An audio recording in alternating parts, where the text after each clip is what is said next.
Bonjour à tous, Franck Muller, ici Lyon. Nous sommes lundi 23 novembre. On se rapproche de Noël, hein? Oui, qui dit Noël dit commerce d'ailleurs, hein? Alors, c'est très très bizarre en fin de compte.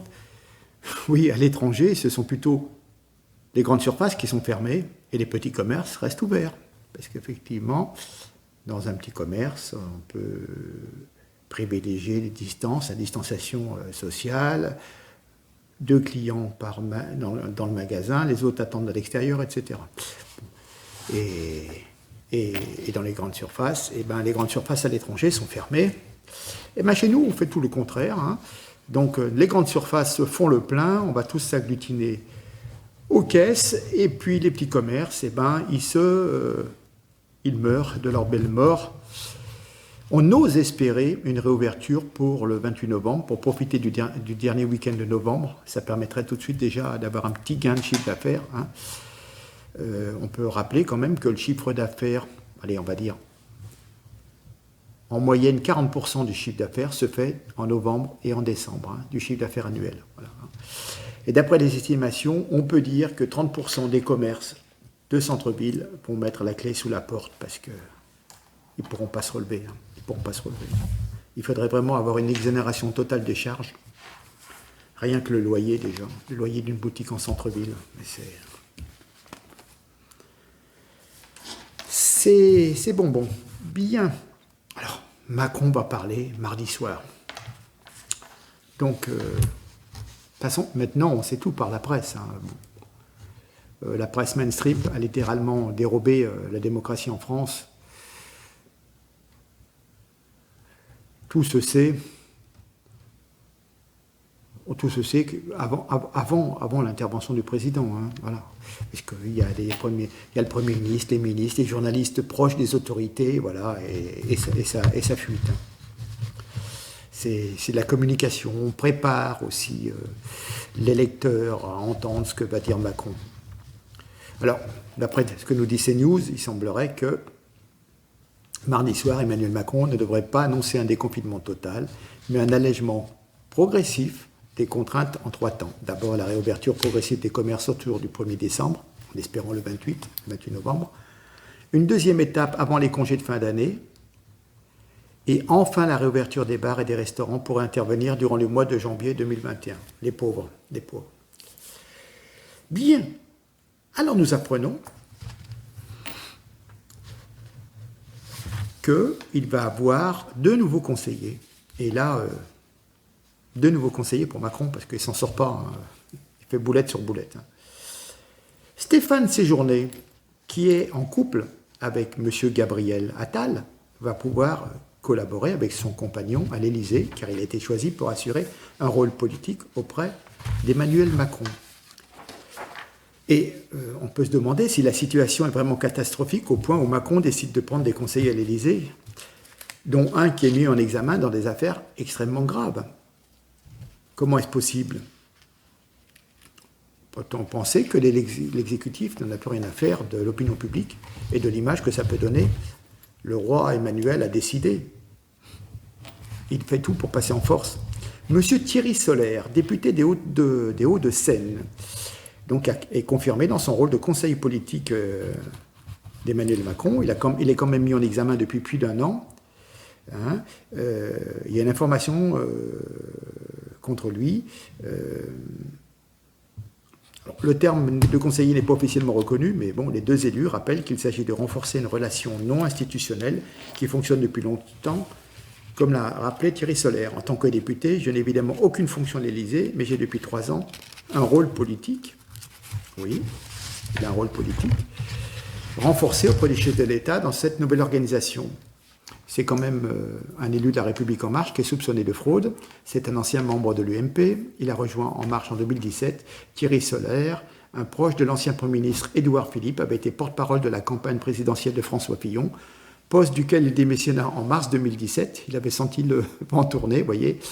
Et il y a des accusations qui ont fait couler beaucoup d'encre, hein. Il a été mis en examen en octobre 2019 pour fraude fiscale, trafic d'influence passive et détournement de fonds publics. Il a toujours contesté les faits qui lui sont reprochés. mais sa désignation en tant que conseil d'Emmanuel Macron laisse néanmoins à réfléchir. Je ferai une petite coupure et je vous présenterai cette petite page. Voilà, que j'ai envoyée déjà à certains d'entre vous. Qu'est-ce qu'elle dit, cette page? Elle dit qu'en fin de compte, qu'est-ce qu'est devenu l'information française du recopiage d'une dépêche AFP? Et on va s'étonner du rejet des médias par les Français. Hein. Les journaux n'arrivent plus à se vendre, il n'y a plus d'abonnement. Heureusement qu'il y a les subventions de l'État, hein, ou de Bill Gates pour le monde. Est-ce qu'il n'y a plus d'indépendance? Il n'y a pas de réel travail d'enquête. C'est uniquement du recopiage. Regardez, je cite La Croix. Macron a reçu Pompeo en regardant déjà vers Biden. Le Figaro. Macron a reçu Pompeo mais regarde déjà vers Biden. Ouest France. Emmanuel Macron a reçu Mike Pompeo, regarde déjà vers Biden. 20 minutes. Emmanuel Macron reçoit Mike Pompeo mais regarde déjà vers Joe Biden. Allez, j'en passe 5 ou 6, on va dire Sud Radio. Macron a reçu Pompeo en regardant déjà vers Biden. Et voilà. Donc, tout le monde se complaît à recopier simplement, presque à la virgule près, les dépêches de l'agence France Presse. Alors, qui dit agence France Presse dit la même chose que vous diriez France Télévisions. Et moi, je m'étais déjà aperçu, vous savez, quand on veut faire des vidéos, on voit une annonce, on voit un article d'un journal, et puis on se dit, je vais recouper l'information. Donc, vous partez sur le titre, et vous essayez d'en savoir plus, ou même pour publier sur ma page Facebook, j'essaye de recouper avec deux, trois organes de presse, des magazines, l'Express, Marianne, enfin bon, la presse quotidienne. Et puis, en fin de compte, je m'étais déjà fait la réflexion que souvent, le texte était pratiquement le même, identique. Vous voyez? Et il y avait parfois la photo qui changeait, une photo d'illustration, mais c'était sidérant. Donc, j'attire votre attention sur le fait qu'on a des dizaines et des dizaines de titres, mais qu'en fin de compte, ils nous racontent tous la même chose. Voilà. Alors, on va faire un tout petit peu point sur le Covid. Quelque chose qui est assez intéressant. Le rédacteur en chef du BMJ affirme que la science est supprimée à des fins politiques et financières. Voilà. C'est le rédacteur en chef du BMJ, qui est une prestigieuse revue scientifique médicale britannique. Le docteur Karam Abazi attaque violemment la corruption de la science moderne occidentale par les lobbies. Il revient sur la dangerosité des conflits d'intérêts qui sont légion en Grande-Bretagne, selon lui. Il affirme que la science corrompue conduit à la mort des malades, ce que tout le monde a pu constater lors de cette crise du Covid-19. Cette tribune incendiaire s'ajoute déjà à celle de 2015 du Dr Richard Horton, le rédacteur en chef du fameux Lancet, qui intitulait une chronique « What is Medicine ?»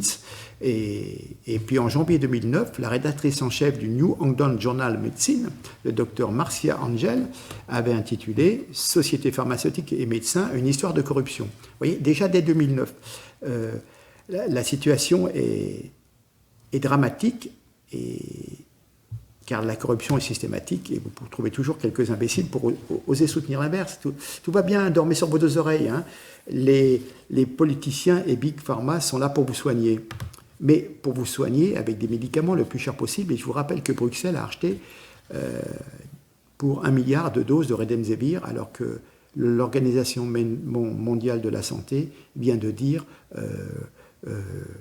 que le Remdesivir ne servait à rien et qu'il ne fallait surtout pas l'utiliser. Mais ça fait 6 mois qu'on le dit. Hein. Voilà, mais 6 mois après, et du coup, les copains et les coquins se sont arrangés pour faire un accord. Je vous demande 30 secondes, je vais mettre une pause, je vais vous expliquer quelque chose. Me revoilà. Vous vous souvenez qu'au mois de juin, je me suis trouvé hospitalisé un soir, parce que ça s'était un petit peu légèrement obstrué. Hein. J'avais fait un AIT, et j'ai un traitement. Et alors, en fin de compte, on vous donne de l'aspirine à très faible dose, et j'ai un joli petit comprimé à prendre, qui est un tout petit, je ne sais pas si ça va se voir, vous le voyez au fond, c'est en forme de cœur. Un tout petit, ça correspond à 75 mg d'aspirine, d'acide acétylsalicylique. Et bien, figurez-vous que ça vaut horriblement cher, ça vaut 1,79 €, je crois. Mais malheureusement, on n'arrive pas à en avoir. On n'arrive pas à avoir ce produit. Je l'ai commandé il y a un mois. Là, j'en ai plus. Et puis, je viens d'aller à la pharmacie et c'est toujours indisponible.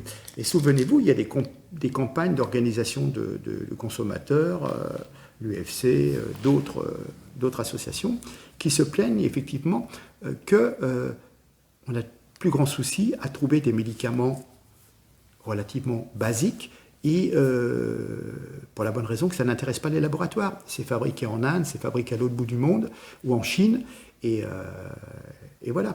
Je tiens à vous rappeler qu'aux États-Unis, en l'espace d'une dizaine d'années, l'insuline, pour les gens qui ont des traitements à vie pour le diabète, qui sont des piqûres, le prix de l'insuline, ils sont tous mis d'accord, les labos qui fabriquent ce produit, et le prix, je crois, a multiplié par 10, ce qui fait que les gens qui n'ont pas vraiment une couverture de mutuelle, parce qu'aux États-Unis, c'est pas merveilleux si on n'a pas trop de sous, et vous vous rendez compte, avant vous dépensiez, je sais pas, 30 ou 40 $ pour votre dose, et puis maintenant vous en sortez à 200 ou 300 $. Voilà. Donc, mais il y a de gros soucis, il y a de grosses ruptures, il y a une centaine de médicaments qui ne sont pas des trucs qui rapportent énormément et qui ne sont plus disponibles. Alors du coup, on me donne des petits sachets d'aspégique, voilà, qui sont dosés, qui font juste le petit dosage pour fluidifier sans trop. Mais c'est un exemple, mais franchement, c'était pratique, c'est un petit cœur. Et voilà. Non, mais bon. Voilà, c'est à l'image même de... Ça reflète bien combien de fois on va vous dire, du coup, votre pharmacien n'arrive pas à avoir le produit, sans rupture. Sans rupture chez tel fournisseur, sans rupture chez l'autre. Eh bien oui. Voilà. Bien. On va parler un petit peu de nos têtes blondes, enfin elles sont plutôt brunes en ce moment. Je ne vais pas parler des 400 cas de rébellion lors de l'hommage dans les collèges et les lycées au professeur Samuel Paty, mais là, j'ai une anecdote. Bon. L'incident s'est déroulé le 9 novembre en fin de matinée au collège Mantel à Célestat. Alors qu'un élève joue avec un aimant, sa professeure le lui confisque au prétexte qu'il perturbe la classe. L'élève de 15 ans menace alors de lui couper la main. L'enseignante a déposé plainte et le jeune homme domicilié à Célestat a été entendu librement ce mardi par les policiers. Il a reconnu la menace, arguant qu'il s'agissait selon lui d'un vol et que dans certains pays, certainement en Suède ou en Norvège, le vol était puni en coupant la main du voleur. Donc il n'est pas fanatisé sur la religion, mais quelque part, ça ne le gênerait pas d'appliquer la charia. Mais on vous dit, ah non, mais il n'a pas des signes de radicalisation. Non, mais enfin, heureusement, qu'est-ce que ça serait alors? Il couperait la tête au lieu de couper la main. Non, mais vous voyez, je veux dire, après, c'est quand même difficile de côtoyer des personnes qui restent un peu bornées. Alors, un truc de fou, tout le monde s'ébahit. Monsieur Obama, il a sorti un livre, il est invité de partout. Alors, Monsieur Obama, dans la conscience politique occidentale, incarne bien, peu importe son bilan de président des États-Unis sur le plan intérieur comme extérieur. Cela n'existe pas au regard de l'idéologie dominante de l'ère du temps. 98% du pouvoir médiatique et universitaire, les grandes chaînes de télé, de radio occidentales. Il est l'incarnation vivante de la diversité, il est le bien, comme M. Trump lui est le mal par définition. Alors le titre de son livre, de mémoire, c'est La Terre Promise. Donc c'est presque le Messie, ça le situe dans une lignée prophétique, Promised Land, la Terre Promise. Le monde meilleur, le paradis annoncé, grâce à Obama. Pour envoyer des soldats tués à l'autre bout de la planète, on a vu ce qu'il en était, il ne s'est pas gêné. La Terre Promise, c'était surtout pour les marchands d'armes qui pouvaient facturer à l'État américain et se gaver de pétrole, en tuant en tuant des centaines de milliers de personnes. Libye, je ne sais plus, Afghanistan et compagnie. Voilà. Et après, les migrants, c'est nous qui les avons. Hein. Et c'est vous qui vous faites couper la tête par des migrants afghans, ou tchétchènes, ou je ne sais trop quoi, mais pour des guerres déclarées par M. Obama, qui est prix Nobel de la paix, certainement. Voilà, mais alors, c'est très surprenant qu'il se permette de dire certaines choses. Il y a une phrase sidérante concernant M. Nicolas Sarkozy, qui fut pendant 4 ans l'un de ses partenaires privilégiés. Hein. Qu'est-ce qu'il nous dit sur Nicolas Sarkozy? Écoutez-moi bien ce qu'il se permet de dire, et vous allez comprendre. Nicolas Sarkozy, avec sa peau mate, ses traits expressifs, vaguement méditerranéens, son père était hongrois, son grand-père maternel juif grec et de petite taille. Il mesurait à peu près 1,66 m, mais portait des talonnettes pour se grandir. On aurait dit un personnage sorti d'un tableau de Toulouse-Lautrec. Soyons honnêtes, on dirait un pamphlet raciste et antisémite de « Je suis partout » dans les années 30, voire sous l'occupation allemande. Il renvoie monsieur d'origine africaine, monsieur Obama, se permet de traiter quelque part Nicolas Sarkozy de métèque, hein, qui sert donc de bouc émissaire par les extrémistes fanatiques d'une certaine époque. Pour tout dire, on dirait une caricature, un cliché antisémite des heures sombres, une maladresse. Mais non, le livre apparut en anglais, puis en traduction française. On avait tout le temps pour réfléchir s'il fallait enlever ce petit paragraphe. Non, non. Dans un monde occidental déboussolé, en perte de repères, en perte aussi de sa mémoire, hein, le bien suprême, le politiquement correct, accouche du mal absolu, qui renaît presque naturellement des entrailles du bien. Il fallait s'y attendre. D'ailleurs, le cœur des indignés habituels ne se manifeste guère. Si à la rigueur, Marine Le Pen, Jean-Marie Le Pen, va traiter de métèque un homme politique, va dire il est basané, la grand-mère était juive, etc., on va dire « Ouh là là, mon Dieu, on va lui faire un procès ». D'accord? Et M. Obama nous dit, vous vous rendez compte, le mec, son grand-père maternel était juif grec et hongrois, et il a une peau mate, il fait un peu méditerranéen. Voilà, voilà. Eh ben non. Tout le monde bave devant Obama. Voilà.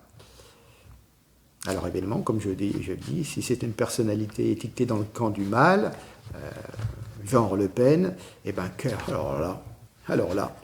Alors comme disait, je crois, c'est Pascal, qui veut faire l'ange, fait la bête, toujours 2 poids et 2 mesures. Même Obama peut dire des insanités et on lui tresse des lauriers et on lui adresse des louanges. Voilà. Mais si moi je vais dire ça sur une vidéo, on pourrait peut-être me faire des problèmes. Hein. Voilà. Alors, je reviendrai prochainement.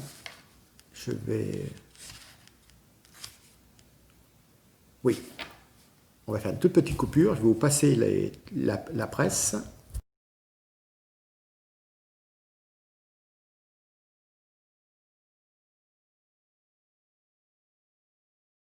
On repart.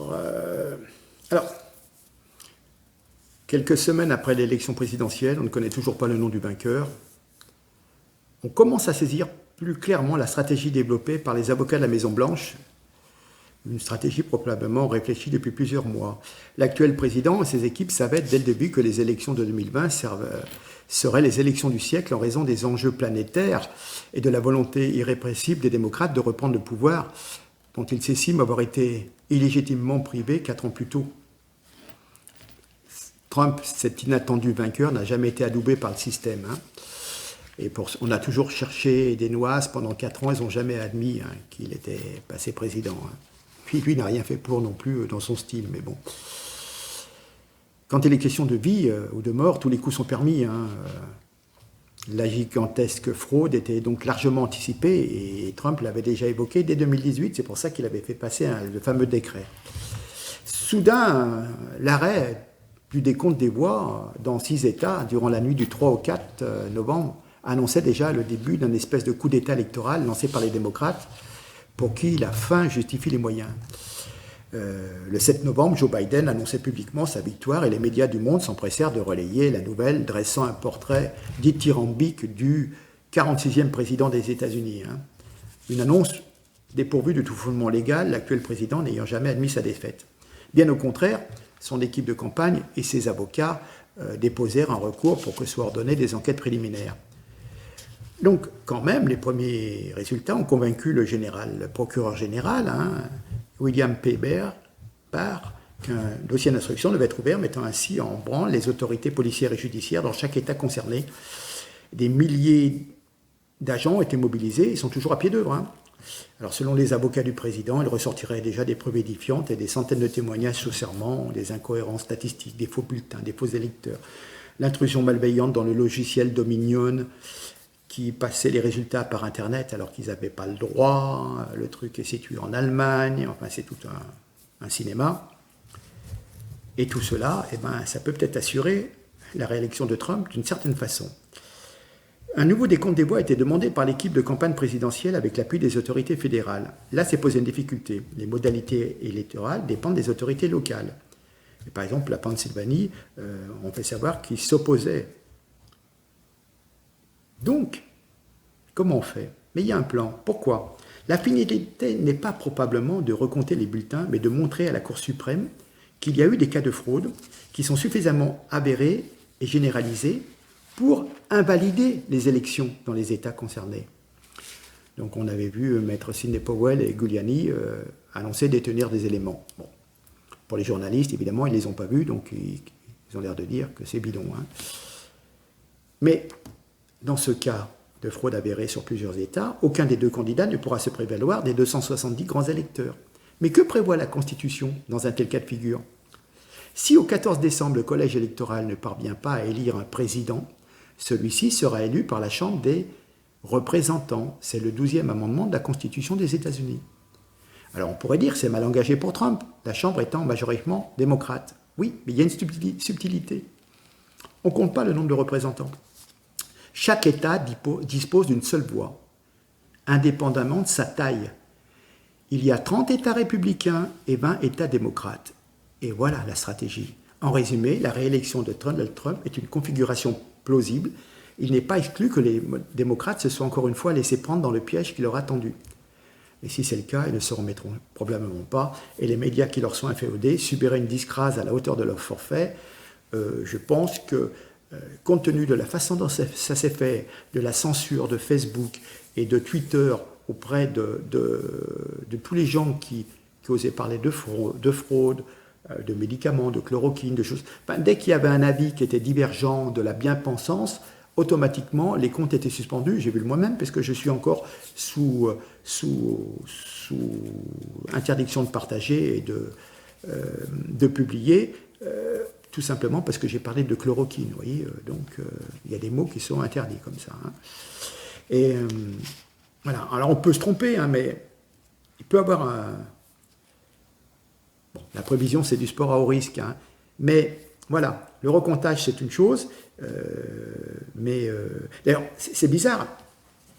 D'ailleurs, il est dans les faits que 75% des républicains et 30% des démocrates pensent que l'électeur, il y a un récent sondage, que l'élection a été volée.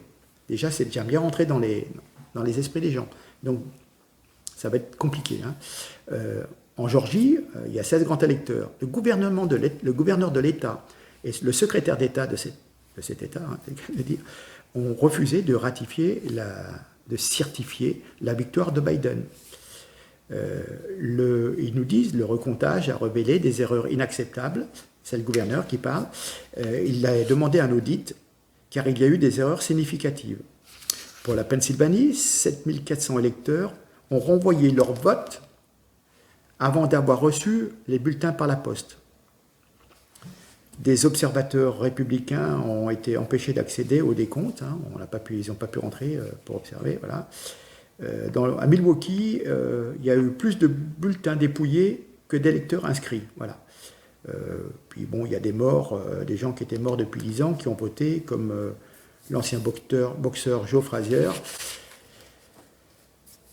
Et voilà. Donc, ça va être chaud. Hein. Ça va être chaud. Et de toute façon, le déroulement de cette élection donne une image totalement dévoyée, monstrueuse. Quelque part, on peut trouver que c'est un combat de vieux coqs hargneux, soupçons de fraude massive, hallucinante partialité des médias et des réseaux sociaux, les déclarations de Trump censurées par Twitter, ce ruissellement d'argent, Biden a récolté 4 fois plus de fonds des multinationales américaines, quand même une affligeante médiocrité au niveau de l'esprit des candidats. Hein. Biden, quand on voit son CV, je vous dis, avec tous ces problèmes d'AVC, etc., etc. Et puis, comment que politiquement correct, celui qui représente le politiquement correct américain se soit cristallisé sur un monsieur qui a des affaires de harcèlement, voilà. Enfin bon. Donc, vous avez presque l'impression d'une république bananière, sans foi ni loi, chaotique, désorganisée, corrompue jusqu'à la moelle. Un spectacle offert est celui d'une violence, d'une déchéance violente, hein, d'un naufrage, un pays au bord de la guerre civile, voilà. Tel est le fruit du système présidentiel à outrance. La conscience collective se polarise simplement sur l'image médiatique d'un ou deux individus qui ne sont peut-être probablement pas, il y a quand même des écarts, mais pas si différents l'un de l'autre. Et en fin de compte, c'est le néant absolu au niveau du débat d'idées. Hein. Ils passaient leur temps à s'injurier.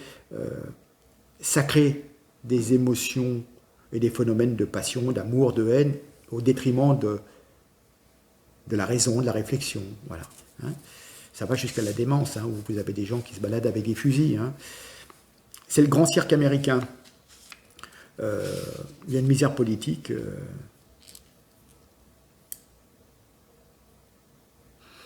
Heureusement que les États américains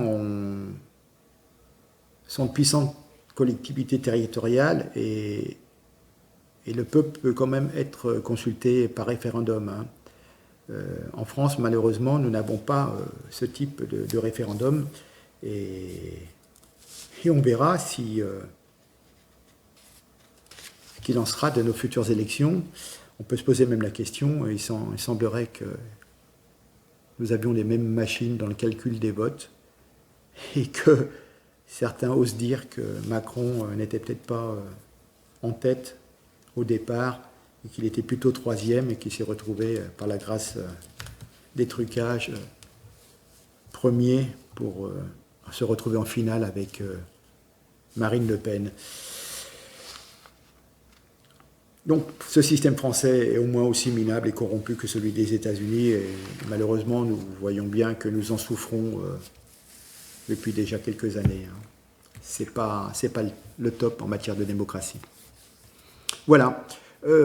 Écoutez, je vous laisse. Je reviendrai très prochainement. J'ai quelque chose de prêt sur l'Arménie. Ce qui s'est passé en Arménie, c'est ignoble. L'attitude de l'Europe a été ignoble. Je vais vous donner quelques petits détails. Les Azéris ont attaqué avec des bombes à phosphore, décapité des prisonniers de guerre arméniens, avec l'aide d'Israël, qui leur a vendu des armes. Oui, oui. Et on ne vous en parle pas, mais c'est un truc de fou. Et vous allez voir que les amis de mes ennemis, les ennemis de mes ennemis deviennent mes amis. Enfin, que Israël collabore avec les Azéris qui sont copains avec les Iraniens et les Turcs, mais il y a des histoires de pétrole, de matières premières, etc. Vous allez, voilà, je vous en reparlerai la prochaine fois, certainement mercredi ou plus tard, mais le détail, hein, il y a une omerta et bon, comme d'habitude, l'Europe a été lâche hein, pour défendre les chrétiens, comme les chrétiens d'Orient, les Arméniens, 3 millions d'habitants, ça compte pour du beurre. Et on s'est couché devant la Turquie. Puis à un moment, bon, les Russes, ils ont mis le poing sur la table. Ils ont dit, hop, stop, on arrête là. Sinon, ça va mal se passer. Et les Russes n'ont pas trop aidé les Arméniens non plus. Bon, je rentrerai plus dans le détail la prochaine fois. Voilà. Sur ce, écoutez, faites comme vous pouvez, partagez un maximum. C'est toujours un plaisir de vous emmener quelques éléments d'information, de se focaliser sur quelques détails. Vous avez vu la technique de Trump, on verra, on verra. Certains me disent, oui, mais non, vous avez une mauvaise source, vous dites pas si, nous on sait qu'il va gagner, qu'il y a une fraude. Je veux bien l'entendre, mais pour l'instant, je reste mesuré, modéré. J'ai déjà dit, si ça se passe, je vais bien me marrer parce que les autres, ils sont complètement babas. Et c'est tous des copains Macron, donc voilà. Mais mesure, j'essaie d'expliquer. Je pense que ce n'est pas au niveau du recomptage, mais il y aura tellement un tel bordel, et puis le fait que les comptages soient passés par Internet, que c'est pas étanche à 100%, que ça peut être bidouillé par le Venezuela, la Chine, etc., etc. Donc, il y a ce fameux décret qui date de 2 ans, et s'il y a eu des magouilles, il y a des gens qui risquent d'avoir leur entreprise confisquée, et ça va être élu. Il y a 30 États républicains, donc Trump peut repasser. Voilà l'idée. Je pense que c'est vers cela qu'ils essayent d'aller. Parce que recomptage, qui a fraudé, on recompte. Non, ce qui les intéresse, c'est pas le chiffre exact du comptage, c'est simplement de dire, il y a eu fraude, il y a eu magouille. Et donc, là, on dit, eh ben oui, mais matériellement, on ne peut pas recompter, voilà. On vous a prouvé qu'il y avait des fraudes. Bon, ben maintenant, du coup, on prend l'article tant de la Constitution qui dit qu'on vote comme ça. Et donc, un État, un vote. Ah, 30 États républicains, ah ben c'est ballot, hein. Et voici Trump pour 4 ans. Voilà l'idée. Après, on verra, je pense que d'ici une grosse quinzaine, on devrait être fixé.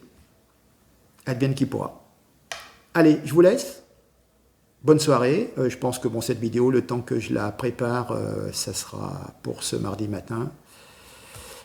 Mardi 24. Voilà. Allez, je vous laisse. Merci en tous les cas de votre écoute. Merci pour ces partages. À très bientôt. Au revoir.